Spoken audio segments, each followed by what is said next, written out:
Hello there. So today we are going to talk about thoracic aortic aneurysm or TAA. Thoracic aortic aneurysms. Pathophysiology. Most common location is aortic root or ascending aortic aneurysm, approximately 60%, followed by descending aorta, approximately 35%. Thoracoabdominal aortic aneurysms. It refers to descending thoracic aneurysms that extend to abdominal aorta. Causes of TAA include genetically triggered from Marfan syndrome, Lewis-Dietz syndrome, vascular Ehlers-Danlos. Those are possible causes genetically, and degenerative or atherosclerotic, inflammatory causes, and infectious diseases. What are the clinical manifestations of thoracic aortic aneurysms? Most are asymptomatic, but most serious complications of TAA is the rupture and dissection. For the diagnostic imaging, what are diagnostic tools we can use? First, we have the chest radiograph. You will see that there's widened mediastinum, prominent aortic knob, and displaced trachea. Next diagnostic tool is transthoracic echocardiography.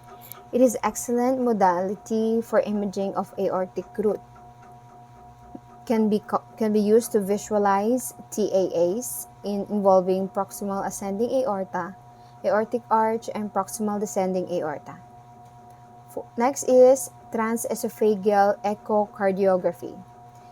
The image can most seen thoracic aorta and become widely used for detection of aortic dissection. Fourth diagnostic tool is CT aortogram. This is highly accurate in the evaluation and follow-up of patients.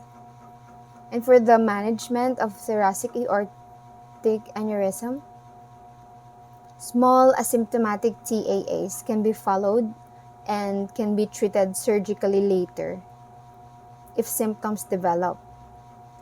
Control of hypertension is the primary medical treatment for small and asymptomatic TAAs.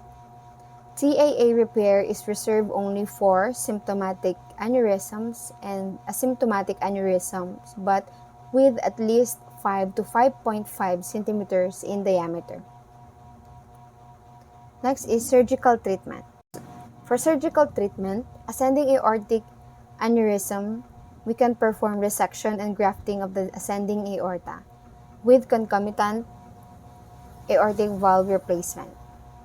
We have the Bentall procedure. This is considered as the method of choice in treating ascending TAA, involving the root and associated with significant AV disease. Descending thoracic aneurysms, resection and grafting of the aneurysmal segment with a polyester graft. Next, the thoracic endovascular aneurysm repair, or the TEVAR. Thoracic endovascular aneurysm repair. This is less invasive because it has lower morbidity and mortality rates. Aortic anatomy must have adequate proximal and distal landing zones. So that's it for thoracic aortic aneurysms. Just the important points you need to learn and remember. Thank you.